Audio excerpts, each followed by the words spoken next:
Yes, I really do make my own diesel fuel out of used motor oil and gasoline.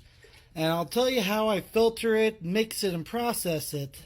My shed is really dirty right now. It's really messy, but you could deal with it. So I set one of the raw used motor oil totes in my shed. I let it sit between 1 to 2 weeks minimum. That's very important for any water, metal, dirt, carbon, anything like that to settle to the bottom.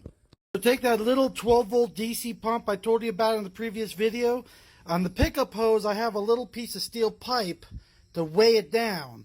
So what I do is I put it all the way to the bottom of the tote. You can feel it when it hits the bottom. Pull it up about 5 inches and then put something heavy to hold it down. Like that. So it doesn't drop down any further down in the tote. I pump it out of my raw motor oil tote through this hose. Make sure you have hose clamps so it doesn't come apart. That's why I had an oil mess in here. Into this 25-gallon drum. The hole in the bottom I cut into it. And an old bed sheet with a rat strap holding it off the bottom so it acts as a screen. What happens over time as this gets filled with garbage like hair, dirt, stuff like that, it starts clogging up. And see how it's not draining out of the filter? I'll show you how I clean it so I don't have to change this bed sheet.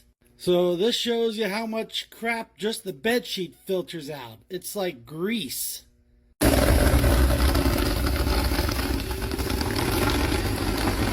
Bed sheet is now clean, ready to filter some more oil. So I hook up the oil pump to the battery charger. I usually put it at 6 volts between 12 to 4 hours. So I just let her go.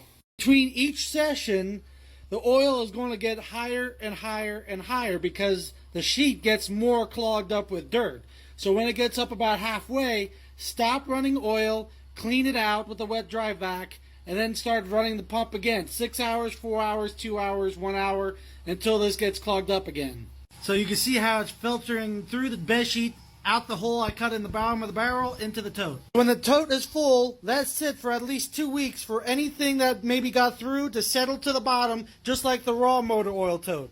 After I mix the stale gas I get from the junkyard, the first stage filtered used motor oil, I put the right mixture in the tote. I mix it up with a homemade mixer that I can fit down into the tote to mix the gas and oil.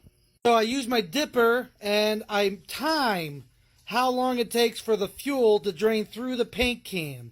So that way I can add more oil or gas to the mix to get the right mixture I want. 25 gallons of gasoline, and then I fill it up to 250 gallons with the first stage motor oil mixture. And that's when I mix it up.